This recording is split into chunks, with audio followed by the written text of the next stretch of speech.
and so we can't process them further, right? So you can think of how this might relate to emotion. So let's say that you're giving a talk at, I don't know, a conference or a class, and this is what your audience looks like. And as you're giving your talk, your attention might be drawn to perhaps these two smiling women over here. And if that's what your attention goes to, you're going to leave with an impression that you did really well. You're probably going to feel pretty happy. On the other hand, your attention might be drawn to this guy who looks less impressed with your talk, in which case you're going to feel a little bit worse about yourself. Your emotions are going to be maybe a little bit more depressed. You're not going to feel so great. And what that difference is, the difference in how you feel is based on what captures your attention and what you visually process. It works the other way as well, right? Whatever emotions you walk into this situation with, that's going to change what grabs your attention. If you start off feeling sad, you're going to be more likely to have your attention grabbed by different things. So that's kind of the broadest level at connecting seeing and feeling.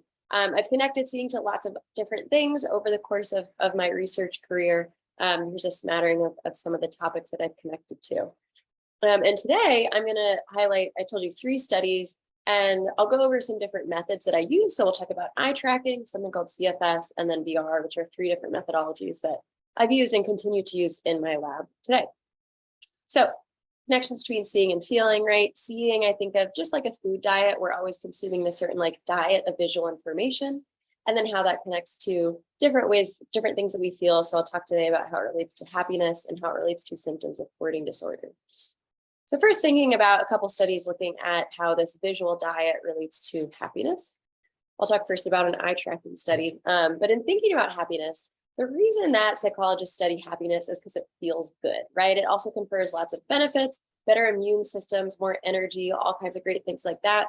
And so the idea is that if we can, as psychologists, study some of the underlying cognitive mechanisms that underlie happiness, maybe we can harness some of those mechanisms. And the goal is, in harnessing them, we can try to optimize well-being. So, like I said, that one of the cognitive mechanisms that we might think about a lot is visual attention. And colloquially, happy people are described as seeing the world through rose-colored glasses. But could there be some truth to that, right? Do happy people actually have a different visual diet as they navigate the world? So we'll talk about two studies that I use to look at this question. So one uses eye tracking, one uses CFS. When I study happiness, I usually administer self-report questionnaires. So I measure both trait happiness, meaning in this like zoomed out way, how happy of a person do you tend to be day to day. And I also in these studies studied people's state happiness, meaning like when you come into the lab, how happy or unhappy do you feel that day? I do this because I actually want to partial out that state affect in order to just isolate the associations with trait happiness, because I care more about how happy of a person you are, broadly speaking, more than I care about how you felt the day you came into my lab, if you're a participant, right? So in this eye tracking study, each trial, I showed people 4 different kinds of images. I would show them 3 different kinds of positive images and then a neutral image. And there were always 3 different types of positive. So they were achievement related, primary reward, which is related to like food or sex or things like that. And then social reward positive images. So like friends hanging out, people smiling. And then, yeah, that neutral image is always the 4th. I also, this is the thing that I'm into in my lab. I think about how, when we're looking at visual attention, what could grab our attention is like the semantic content of those images, right? So like, I want to look at a mug versus I want to look at a gold medal, or I want to look at people. But what might also be driving my attention are these low-level visual features. So things like color, contrast, luminance. And so I often in these kinds of studies include these kinds of images as well, so that I can isolate that and again, remove the effects of these low-level visual features. And in parceling out their contributions, I can figure out like, okay, what about the semantic content is actually driving people's gaze biases? That's just a little like methodological side note. So ultimately in an eye tracking study, what we end up with is for each participant on each trial, we can tell exactly where their pupil was and when. So this is a heat map that shows one participant on one trial where they were looking. So they spent a lot of time looking at this face. They spent a lot of time looking at this guy crossing the finish line. And what we can then do from that, since we're using positive and neutral images, is we can calculate the sort of positive attention bias score. So how much more are you looking at the positive images compared to the neutral images? And so this is, kind of a different score calculation. But what it's really saying is that a higher score on this positive attention bias score means that you are visually spending more time consuming positive information compared to neutral information when we track your gaze. So to answer this question of do happy people look more at positive images, we then correlate that positive attention bias with scores on a couple of our trait questionnaires that measure trait happiness. These are similar questionnaires, and what we find is that both of them are positively correlated, right? So the happier you are, the more time you spend gazing at those positive images, right? So you're happy, your positive attention bias score is higher. So overall, yes, we do find happy people spend more time looking at positive stuff. We can look at if this was specific to any one of those three kinds of positive images. Remember, they were achievement, primary reward, and social reward ones. Or we could see if it's just kind of like general across all those different positive images. And this is a general positivity bias, right? So it's not specific to any one type of positive image. We can then, because this is a cool thing about eye tracking, we can look at the time course of where people are looking, how long they spend on things, and what that looks like over the course of a trial. And so these trials where I was showing people these sets of 4 images for 15 seconds at a time. So for 15 seconds, we're tracking exactly where their pupil is looking. And then we can look at this time course across the 15 seconds of the trial. So I separated out into sort of 3 different 5-second bins, and then we can track that positive attention bias over time. And what I did is I separated out my high happiest versus my low happiest people. It's just like a median split where you have people below the median or the least happy, above the median or the most happy. And our least happy people look like this, right? So they start off looking a lot at the positive images, but over the course of the trial, they sort of look less and less at them. The high happy people start off looking similar, right? They're also looking a lot at the positive images, then looking at it less. But in the last third of the trial, they return to those positive images and spend a lot more time consuming them. And they are spending, this is a significant difference, they're spending significantly more time looking at those positive images than our less happy people are, who by the end of the trial really aren't spending overall all that much time looking at them. So we think it's this kind of long-term oriented. It's not like our happy people are glancing at the positive stuff and looking away. There's sort of this like long-term consumption where it's almost like when the trial begins, they're kind of like scanning around, taking everything in. And then in that last third of the trial, they return to really visually consume that positive information more.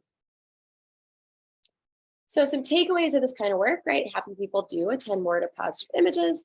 This is a robust and consistent finding. It's general across different positive image types, and it's most apparent late in that eye tracking trial. So it does seem like there's some kind of truth to this idea that happy people are seeing the world in a more positive light or through rose-colored glasses, or all these other ways that we kind of describe that. It does seem to be, at least in some ways, true. But there are a lot of intriguing questions that remain from this eye tracking study, right? One is, this is just a correlation. We know from if you've taken like intro psych or other classes, correlation does not mean causation. So we still want to figure out, is it that happy people's emotion is driving their attention, or is it the other way around? Is it that because they pay more attention to happy stuff, that's making them feel happy? We don't know. Another question is this automatic? Meaning, are happy people just sort of doing that, just like in this very automatic way? Or is it more of an intentional strategy? Are they, sort of consciously deciding to allot their attention to positive stuff because they want to feel good? So how automatic versus intentional is this? All right, so that's one way. Like I said, I've used eye tracking to answer this question about happy people's visual diets. Another way is through this other methodology called CFS, and we're designing another CFS study in my lab right now, so it's still very relevant.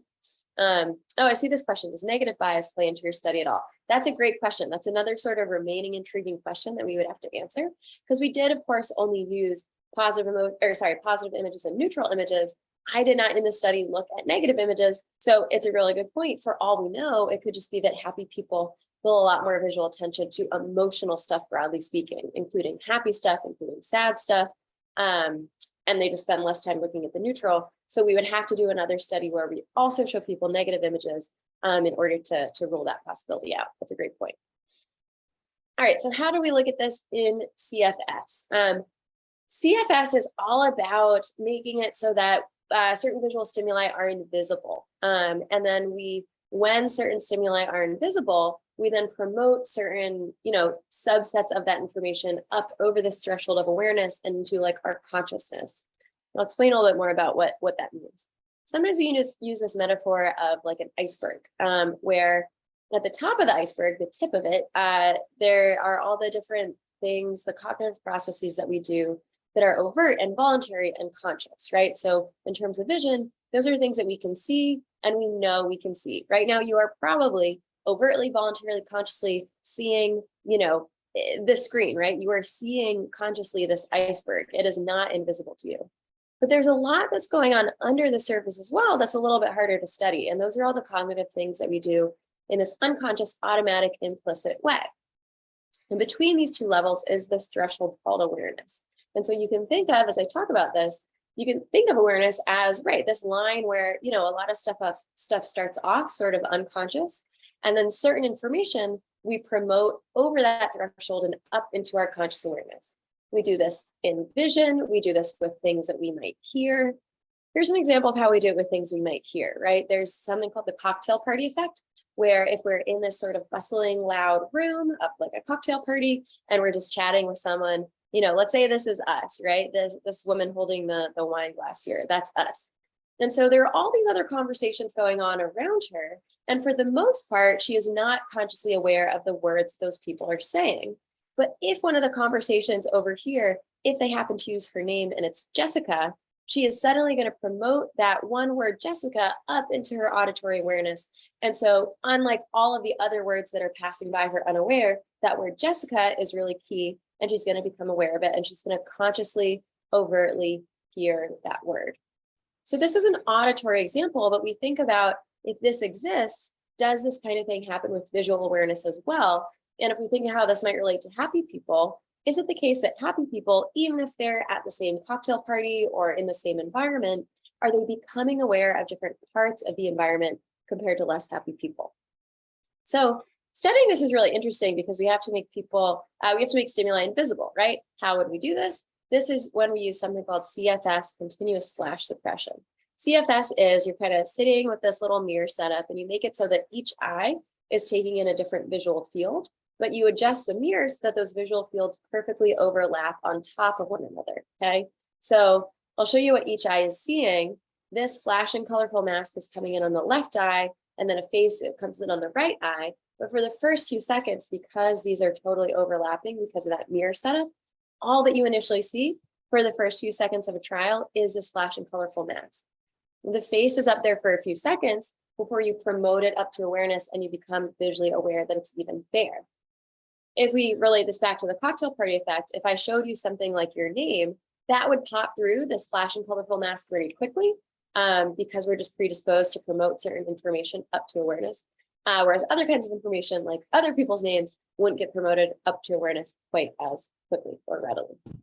So what we care about is how quickly we're promoting certain kinds of emotional stimuli up into awareness.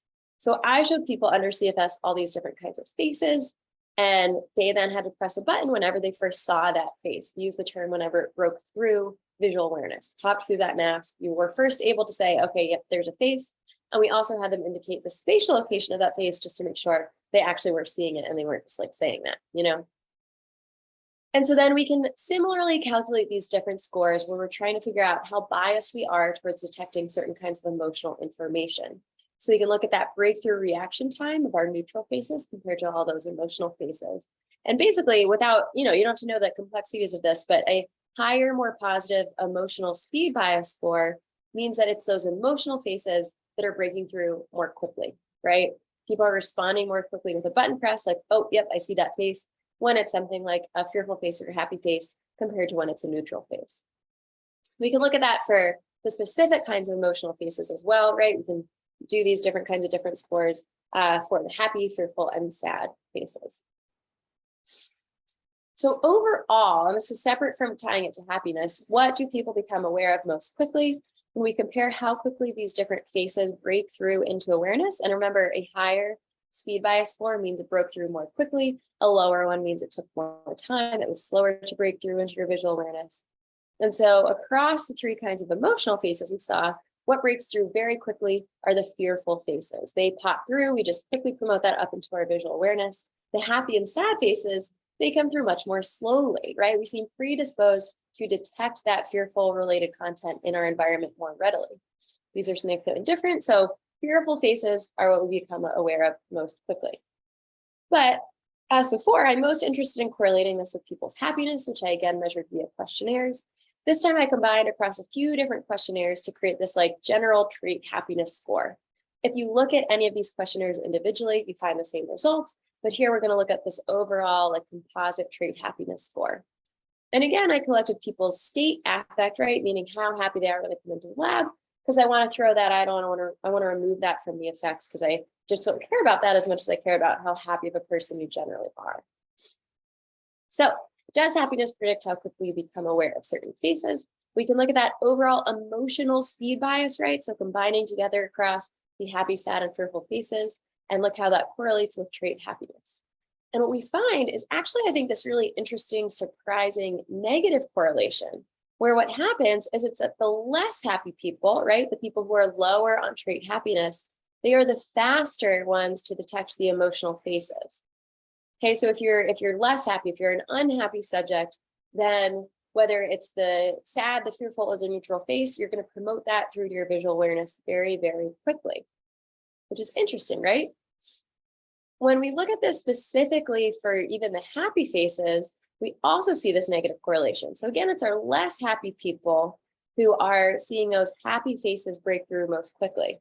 It's surprising, right? In a way you would expect, oh, well, of course, the happy people, they'll promote the happy stuff up into visual awareness most readily because they like relate to it the most or whatever. That doesn't end up being the case. It's the opposite direction.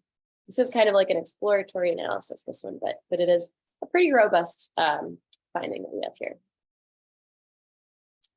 So takeaways from the CFS study, right? Overall, it's the fear threat faces that we become most visually aware of, most readily. And then we got this interesting connection where it's our less happy people become aware of emotional faces, and maybe happy faces particularly more quickly. So happy people, though, meanwhile, they're the opposite. They're the ones becoming aware of the emotional faces more slowly. Why would this be? Like I said, it's a little bit counterintuitive. One reason might be that there's just more motivational relevance. If you're an unhappy person, any kind of emotional content might have more impact on you, right? You're sort of like thirstier for emotional content. You care more about your emotions because they're not doing so great right now. And so maybe that means that like any emotional stuff in your environment, you are kind of ready to become very aware of that in order to engage in it for further processing. It could also be that if you're kind of an unhappy person, there's a way in which even like a happy face has some measure of threat behind it. We're like a little bit scared of happiness. There are other studies that have looked at that. And so maybe we're sort of treating these happy faces the way that most people treat these fearful faces, where when you're unhappy, you see that face behind the mask and it's kind of like, like you've got this like red flag fire alarm goes off in your head that makes you quickly become aware of that happy face. One thing to note here, we're talking about reaction times, speed of seeing, speed of detecting, but in real life, if we're too slow to detect information, it might just mean we never consciously see it at all. Like I said, if you kind of scan around the room, we're actually, even in a quick scan like that, confronted by more information than we can process. And so if we're not promoting stuff up into awareness, we're just not even going to think it exists. We're going to have no idea, right? It's like the invisible gorilla, if you remember watching that in intro psych. If you don't attend to it, it never exists to you at all. So overall, we got this interesting picture, and we look at the visual biases of happy people. On that tip of the iceberg side, we see this kind of this eye tracking side, right? We see this preferential visual processing of happy images, happy stimuli. You gaze at them longer when you can consciously see them. But when we studied this with CFS, we found a blunted processing of emotional stimuli, right? And so taken together, I think there's this really interesting dynamic where what we see is that what's going on for happy people below the surface doesn't match what's happening above the surface. There are lots of different interesting future directions that we could take this. But when I look at eye tracking versus CFS, I'm trying to compare, is that below the surface aligning with the same as what's going on above the surface, above that level of conscious awareness. All right, so we've looked at connections between the diet of visual information and happiness. And I'll talk about another study that I've done recently that I'm actually sort of still working on, connecting diets of visual information to hoarding disorder symptoms. So here we're using VR to look at, can we harness people's visual world for symptom relief? Can we construct a visual world that's going to help people ameliorate their symptoms more effectively? Like I said, I studied hoarding disorder. Hoarding disorder is this really debilitating disorder. It's relatively common. It seems like it ends up happening to about 5% of people over the course of their lifetime. And what it is people accumulate so much clutter that their regular living spaces get impacted. So they can no longer prepare food. They can sometimes no longer even sleep on their bed comfortably because there's just so much stuff that they've accumulated. And they're really, really overly terrified of throwing out that stuff. They might have these distorted thoughts like, if I throw away this old receipt, I might need it later for my taxes. And then the IRS is going to be really mad that I don't still have that receipt. So I better save it. Lots of different thoughts underlie, people holding on to these items, but a fear of discarding them and an aversion to discarding them is a big part of what we think maintains the symptoms. So right now we treat hoarding disorder. There's this one treatment called BIT, or buried in treasures. I think buried in treasures is sort of like a fun destigmatizing name for hoarding disorder treatment. And it's a peer support group sort of treatment, typically led by people that have hoarding disorder themselves, where people come in and they learn all these skills around how to discard their items, how to desensitize to discarding, how to get more comfortable with discarding. On top of these kinds of treatments, sometimes clinicians will also go to people's homes. When clinicians go to their homes, they can, then in person with their actual stuff, practice discarding that, practice desensitizing and habituating to discarding. But there are a bunch of drawbacks to actually going to people's homes, right? A lot of times home visits are infeasible. Patient homes might just be too far away. They might also come with health risks that don't encourage clinicians to go there. The patients are often also skeptical to jump into real life discarding, right? Remember, that's like the core feature of this disorder is they don't want to discard this stuff. So they don't want to just jump into working with their real life stuff. And another drawback is that we generally in psychology like to practice doing things over and over to desensitize to them. But for hoarding, once you've actually thrown an item out, it's not like you can practice throwing it out over and over because it's just gone. So those are drawbacks of home visits. And so an alternative to those kinds of home visits is creating VR homes. This is a picture of me and kind of the VR space that we were creating where you enter a virtual home for that kind of discarding. And there's some benefits of creating a virtual home for patients. It's sort of this bridge between something called imaginal discarding and real life discarding. So like I said, patients are hesitant to jump into real life discarding. And so instead, you can have them picture discarding stuff. Close your eyes and imagine throwing out that mug, for example. But some patients have a hard time conjuring up those kinds of images. They just don't find the imaginal discarding to be all that aversive. And so a VR world is sort of like making that imaginal discarding come to life. Another benefit is that, like we talked about, we like to have people practice the same thing over and over. In VR, you can do that. You can discard the mug. You can see the kind of virtual trash truck come pick it up from your house, but then you can go back the next session and do that again, hoping that the next time you do it, you're less sensitized to it. So we're asking this question of, can we use VR discarding to augment hoarding disorder treatment? And we looked at this in kind of two ways. First, do participants find VR tolerable and useful? And second, if we do an intervention where we use virtual reality combined with the sort of traditional buried in treasures approach, do we see patient symptoms improve? All right, so who are our participants? This is a really small study that I'm talking about. So far, we've only read 9 participants and they all got the same intervention. So there was no control group. I'm big on control groups. I'm big on randomized control trials. This was not one of them. It was a very preliminary pilot study. They were all older, which is pretty typical for folks with hoarding disorder, and they'd all been diagnosed with this disorder. So what did they do? Over the course of 16 weeks, they had these group buried in treasure sessions. They were all remote because this was 2021. And then for 8 of those weeks, they also got these VR sessions where they were practicing some of their discarding skills that they were learning in buried in treasures, and they were practicing virtually discarding those virtual objects. So we uniquely modeled a VR environment after each patient's home. This is what this looks like, or this is what one of the people's homes looked like, where you could actually walk around. We had sort of 3D scanned versions of each of their items, which you could then pick up those items, move them around, discard them. We also included bins. We would have a recycling bin, a trash bin, and a charitable donation box. So you could practice sort of like where to sort the items and how to make decisions around them. So do participants find this kind of VR intervention to be tolerable and useful? Here we looked at open-ended participant responses. We just asked them open-ended questions about their experience. And then we had independent evaluators sort of assess based on their open-ended responses how well tolerated, useful, and helpful the patients thought that this VR intervention was. Overall, the majority of patients found them to be those things, which is really promising. And we also measured how sick the VR made them feel. Sometimes for people, VR might make them feel nauseous or motion sick or dizzy. Overall, for our participants, they had negligible levels of that kind of illness.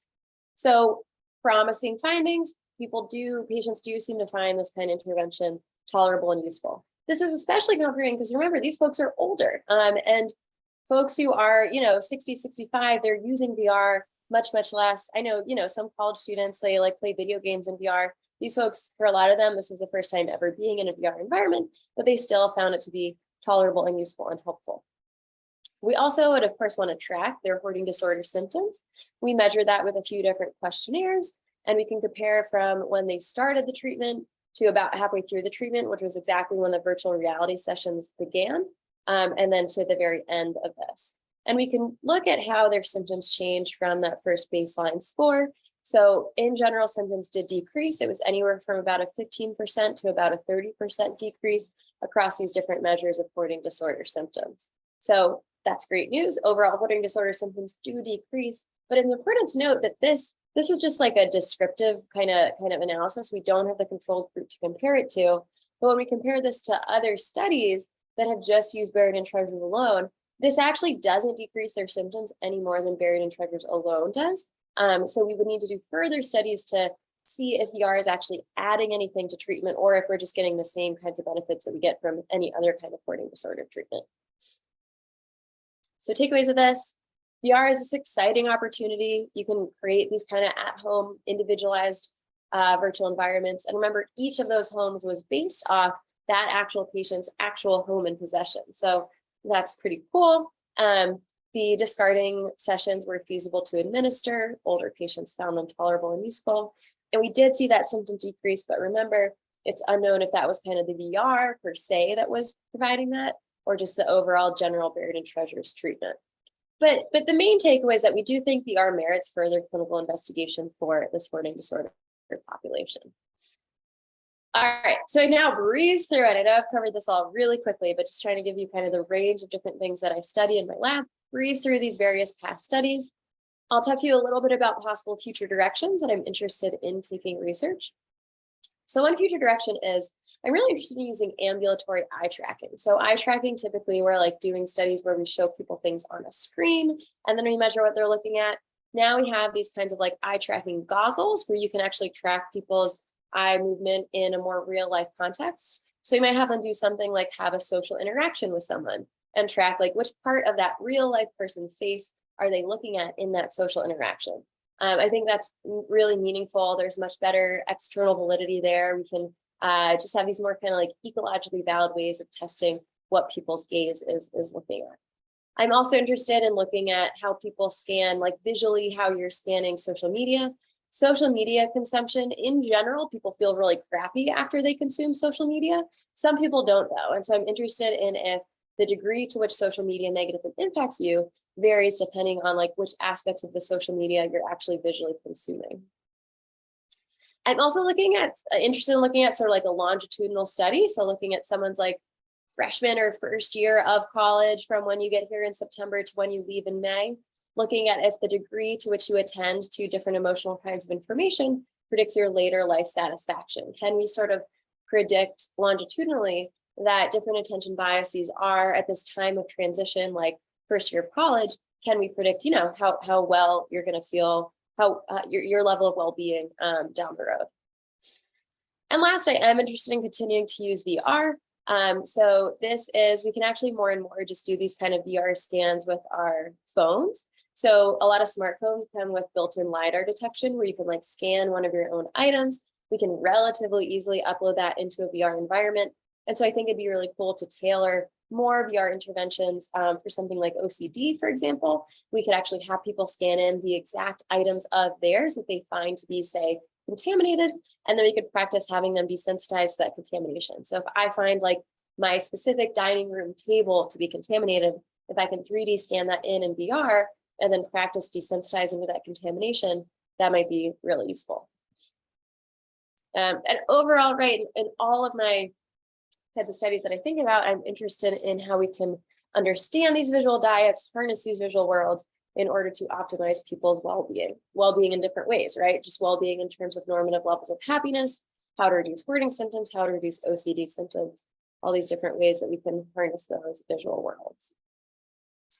All right, so let's now switch to talking a little bit about a day in the life in my lab. So like I said, I kind of pulled my research team on what they enjoy about the lab, what they think is kind of a typical day, and I'll also tell you a little bit about who my research team currently is. So the structure of how I run my lab, we have a few meetings. So I do a lab meeting every week, and I use lab meeting to be kind of like this journal club. And by journal club, I mean people take turns reading outside scientific literature, bringing it in, and then summarizing it for the rest of the group. What did the study test? What did they find? What are the implications of their results? And we also use lab meeting for some troubleshooting. So if there are issues that are arising in any of our studies, we can kind of, bring it to the group, talk about it, discuss. They also have bi-weekly meetings with me. I'm the PI, which just means principal investigator. It's like the person who runs the lab. So I'll meet with the different groups that are working on sort of group projects every other week. And then those groups will also, separate from meeting with me, they'll kind of meet together in their small groups to talk about their small group projects.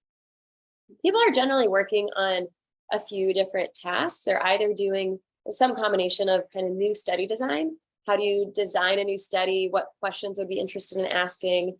If we're going to ask a certain question, all right, what visual stimuli do we want to use? What questionnaires do we want to use? Stuff like that.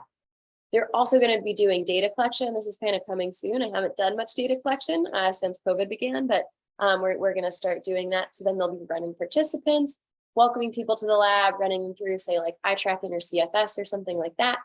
And then they're also generally doing a little bit of like archival data analysis. By archival data analysis, I mean that if I have a collaborator who's got an extra data set that they haven't looked at yet, I can share that with my lab members. And if they can think of interesting questions to ask about those data, they can then analyze that, using SPSS or using Excel or using R. And then they can write up kind of blurbs or even sometimes manuscripts about what they found in that archival data set. So I think of kind of 4 research stages, right? There's study design, data collection, data analysis, and writing up. And so I try to have my lab members involved in some combination of those 4 stages, partly also depending on what people's interests are. Some people are more interested in designing novel studies. Other people are more interested in doing the data analysis and writing. So I currently have these 7 lab members. This is actually, I try to usually keep my lab at more like 5 or 6 people because I want everyone to have a really meaningful experience. I will note that one of these lab members, Morgan, she actually, when I told her I was doing this, she offered to share her email with y'all. So if you'd like to email her at msyates@ucsc.edu, you can ask her more about what it's like to work in my lab. But right now we've got these 7 people, and I'll talk to you a little bit about how their work is clustered right now. So these 4, Annabelle, Ash, Mila, and Ronan, they are designing a new study where we are going to take that CFS approach, right, with the mirrors, and you make the eyes overlap and you make some stimuli invisible. They're going to use that to test OCD. So we're interested in if certain kinds of OCD related stimuli, like say contaminated stuff, like a really dirty bathroom, will that pop through into people's visual awareness more readily or not? So combining CFS to answer questions about OCD. Morgan has been doing sort of her own. She has actually been doing this very much solo because she just has this really driven interest in it. She's been doing archival analysis with, I have a collaborator who tested basically how much we de-stress when we interact with our pet dogs. And so Morgan's been analyzing this kind of human-animal interaction, and she's been really integral in writing this data up. We submitted this paper and it's now under revision in a journal, where what we found is basically that, like you would expect, when people are randomly assigned to hang out with their pet dog, they de-stress more effectively than when they're randomly assigned to do other kinds of de-stressing things, like a coloring book or like just sort of sitting still and waiting. And so this has implications for like emotional support animals and policy related to that. So that's what Morgan's doing, a little bit different from the typical visual attention stuff that we've done. And then we've got Abeli and Elise are doing some different archival analysis, where what they're looking at is something called delay of gratification, which is basically, if you're familiar with the marshmallow test, some people are really consistent in being able to give up current reward in exchange for later long-term larger reward, right? So they don't eat the 1 marshmallow because if they wait long enough, they will get to eat 2 marshmallows. And so we're looking at if that sort of disposition to delay reward relates to how severe your OCD is. So this is kind of a wide range of different projects that we're working on right now. But like I said, I'm also thinking about those future directions, looking at ambulatory eye tracking, looking at VR for other kinds of disorders like OCD. And so, yeah, that's kind of where we're at. So I'll now have you guys go ahead and read. I won't read this all to you because it's a lot of writing, but when I asked my lab mates what a typical day in the emotion cognition psychopathology was like, here were some of their quotes. Go ahead and read that.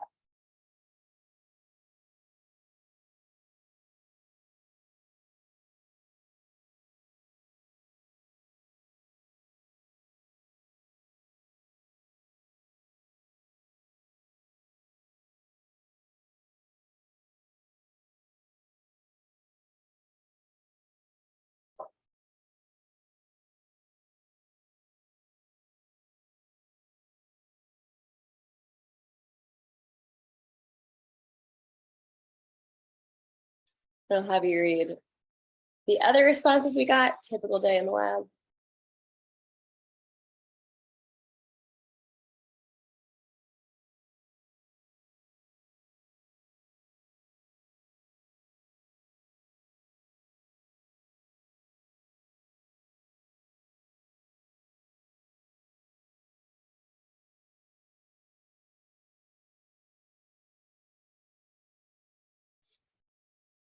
I also then asked them what their favorite research task was.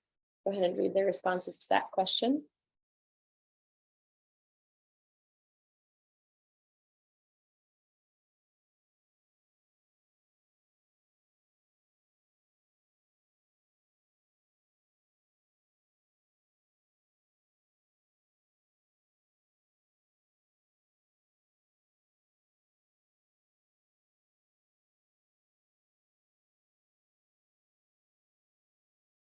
And then I'll show you the last couple of responses we got.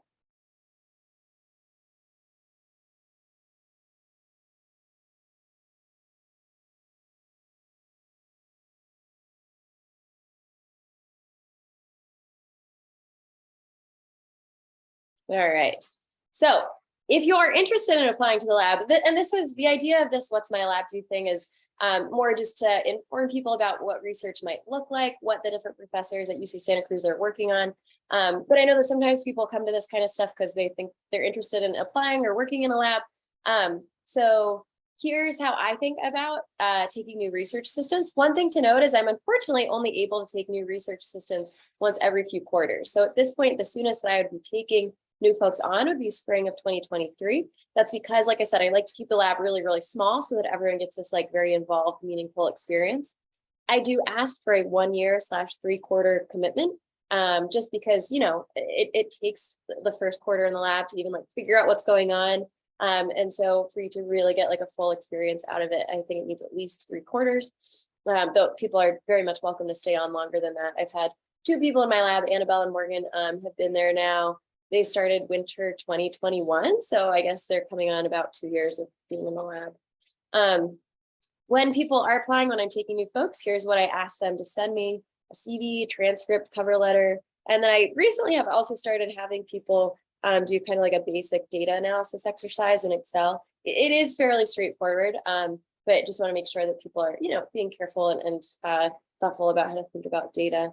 You can always, a lot of times when I am taking new folks, I advertise Psych 194 is a class that you can take, like class in quotes, basically, because what it means is you're getting course credit for working in a lab as a research assistant. You should check Psych 194 listings like at any point, because all the amazing labs at UC Santa Cruz will at different times be looking for people through Psych 194. There's Psych 194 A, B, C, or D, which corresponds to if it's work in social psych, developmental psych, cognitive psych, or clinical psych. I'm Psych 194D, which is the clinical psych sort of route. But there are other professors here who do kind of clinical adjacent topics. Like I get this question a lot because, you know, I have a clinical psych PhD, but there are still other people doing very clinical-esque work. Because I know a lot of undergrads are interested in doing clinical research, which I think is awesome. I obviously think it's super cool. But it's not like I'm the only one lab that does that. There are other labs as well. But yeah, so that's a little bit on kind of how to apply. Oh yeah, I see in chat someone just put in that link to the Psych 194 listings. It's a super helpful way of knowing which professors are at any given moment like actively seeking out new RAs. Oh, I see this question also. Should transfers send transcripts from their previous institutions? Yeah, I do encourage them to do that, especially if like this is your first quarter at UC Santa Cruz, and so you just don't have a transcript here yet. Then previous institutions is definitely helpful. So anyway, that is all about what's my lab do. I think the idea was to now turn it over to any kind of general Q&A stuff that folks are wondering. Do I have that right, Rebecca, man? Yep. Cool. We do have like 2 questions for you before we open it up to the rest. Yeah, shoot. Audience, let me share my screen real quick.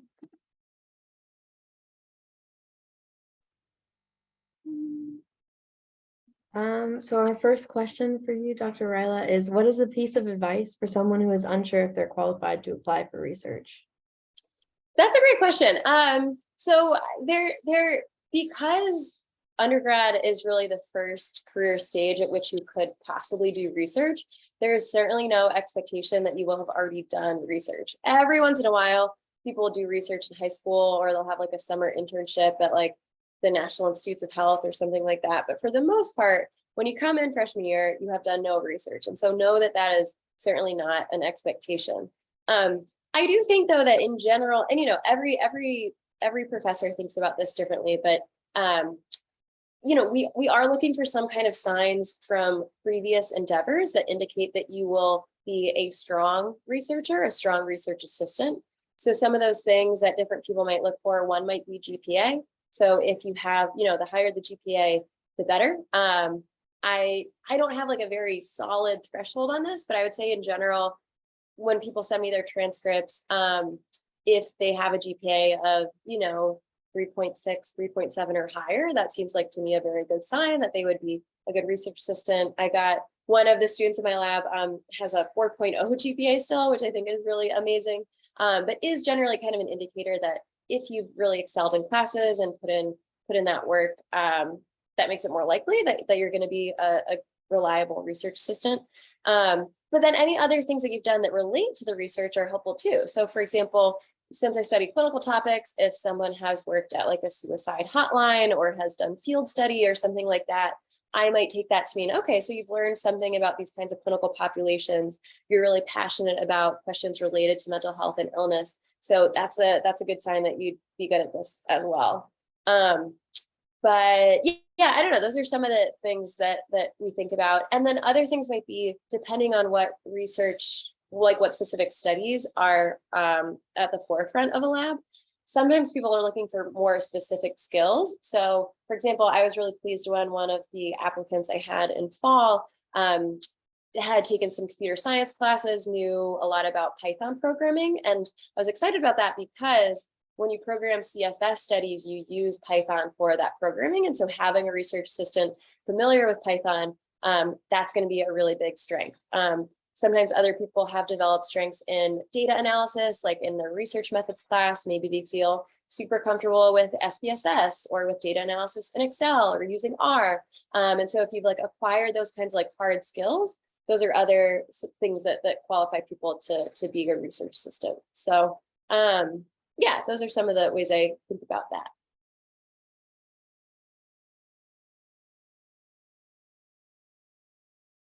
And should I answer? Yeah, should I answer that second question? Second question, thank you.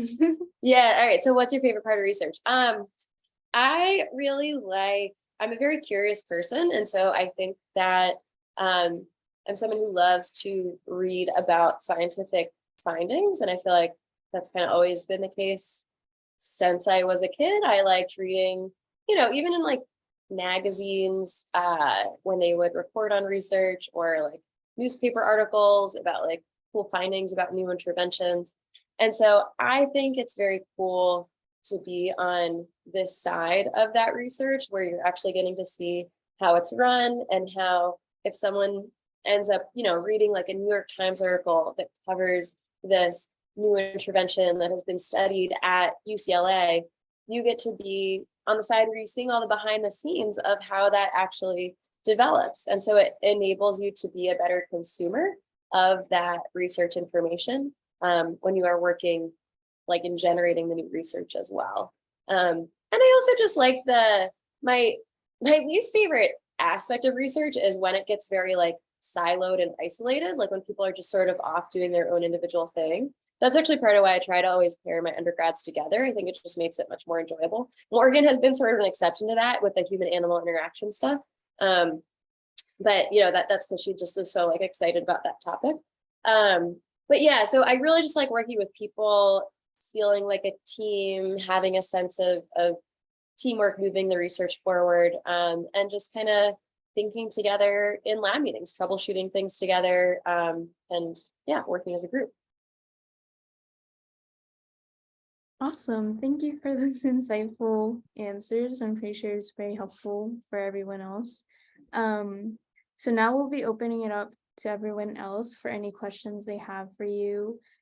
Feel free to raise your hand or type your questions in the chat.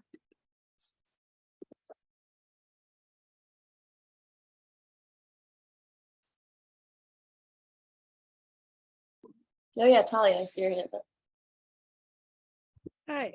So my question is, how much research did you do as an undergrad that you thought really helped you get into the master's programs you did or post-grad programs you did?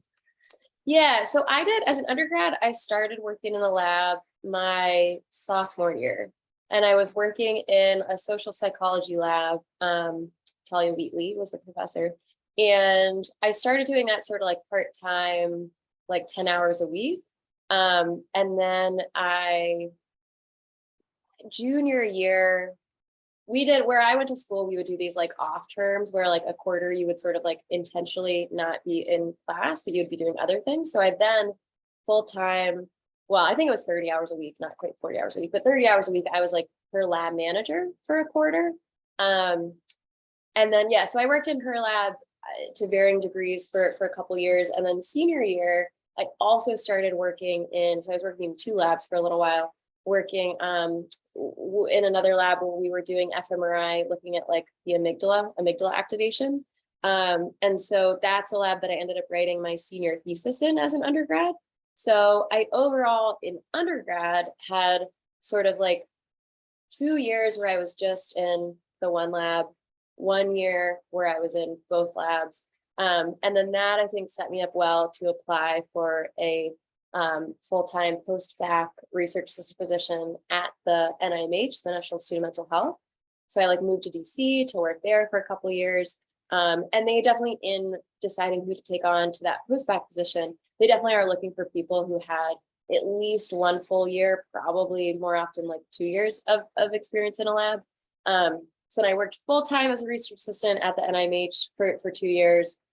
And then I was applying to PhD programs. And in my like cohort, like my year of clinical psych PhD students, there were 5 of us. All 5 of us had that same kind of trajectory where it was 2-ish years working in a lab as an undergrad, 2 full-time years doing it in a post-bac RA position. And then we started our PhD program. So I think that is like a pretty typical sort of like quantity of research that you need in order to go like the PhD route. It's really different, just because you mentioned master's degrees. It's a really different route for folks who say no, they want to do clinical work. And you can get like an MSW, a master's in social work.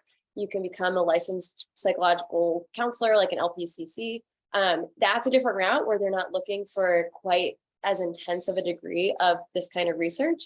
It's really like the PhD programs that want that intensity. PsyD programs are another kind of degree path. They want some research experience, but probably not quite that much. Okay, thank you. Yeah. It's a good question. It is always really hard to figure out like how much research experience people are looking for. But in general, like any kind of PhD, whether it's a psychology PhD or anthropology or chemistry, they do want like a pretty substantial amount of research experience. I'll actually send you guys, I'll put in the chat. I always recommend this little document for people thinking about career stuff. There is this professor at UNC Chapel Hill, Mitch, and Mitch has put together this like PDF that he updates fairly frequently, actually, about it's like his uncensored advice for applying to grad school in clinical psych. And so it goes over, getting like a master's in social work, becoming a counselor, versus getting a PhD or a PsyD, and then talks about a little bit more about like how to obtain that research experience that like sets you up for success for those different programs. Thank you so much. That sounds like a fantastic resource. Yeah, it is. It's great. We had another question in the chat. Does starting research participation junior year due to needing to take classes such as research methods first, in your opinion, hinder your chances for grad school? Yeah, good question. No, so I think that, like I said, I think like if you've had 2 years of experience doing research as an undergrad, that's going to set you up to like keep that path going. I sort of ended up having, whatever, like 2.5 or 3 years, but I think that quantity is a little bit, it's like unusual to start in a lab sophomore year. I think starting junior year is definitely pretty typical. So I don't think it hinders your chances for grad school. I think what would hinder it the most would be if you don't start research till like halfway through your senior year, just because then it will be hard to get one of those like full-time post-bac research assistant positions. But yeah, starting junior year, I think you're on the right track. So inclusive of the very like research heavy PhD programs and what they would be looking for, I think that timing is fine.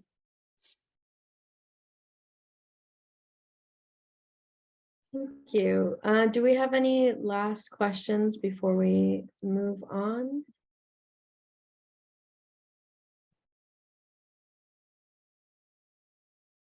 Yes, person raising your hand, go for it. I was wondering if Professor Raila could please say maybe the other professors at UC Santa Cruz that also have labs that are like towards like clinical psych oriented. Yeah, sure. Here, so let me type that into chat real quickly. So we've got Eileen Zerbriggen as one, and I might be spelling these slightly wrong as I type them very fast.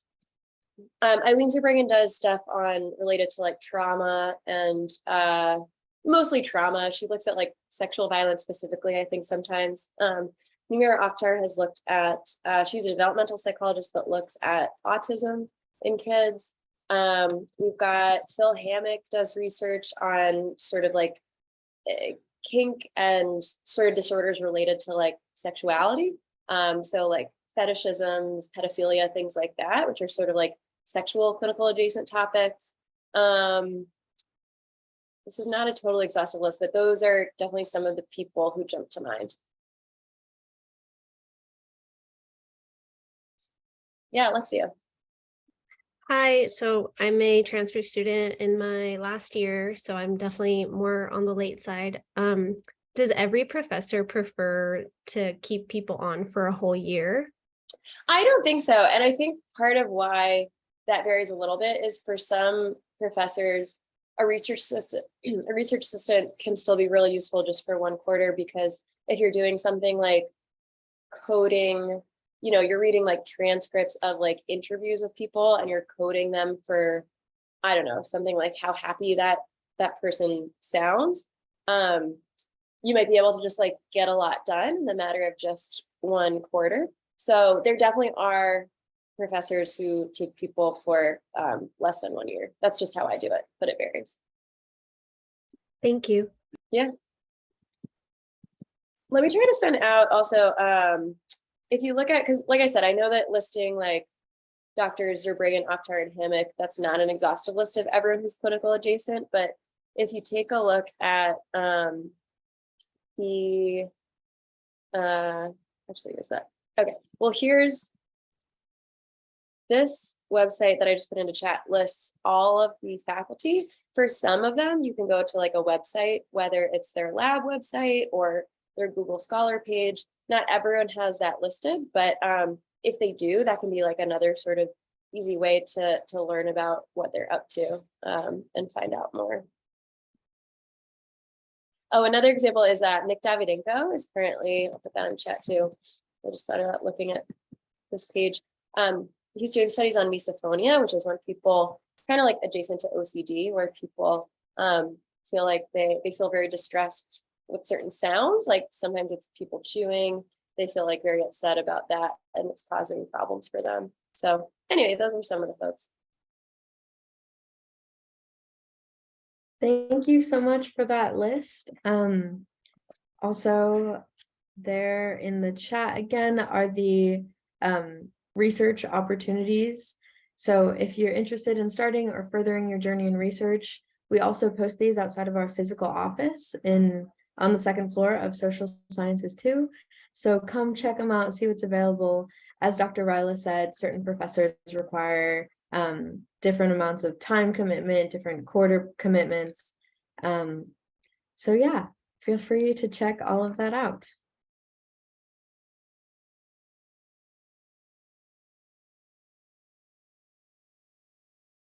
And with that, we will be ending. Thank you again, Professor Raila, for all the insight that you've shared with us. And hopefully everyone has a better idea of what to expect out of research and can even see yourself as a future researcher. Thank you for coming. Have a great day, everyone. Thanks, everyone. Thanks, everyone. Bye.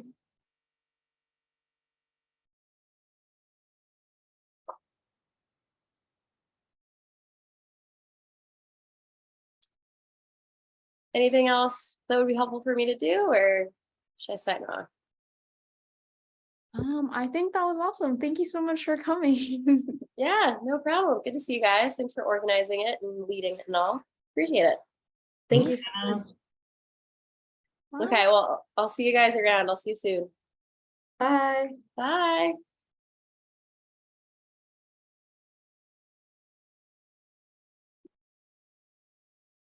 And then we can go ahead and end the meeting. If anyone still left has any questions, just feel free to reach out to us through email. Thank you.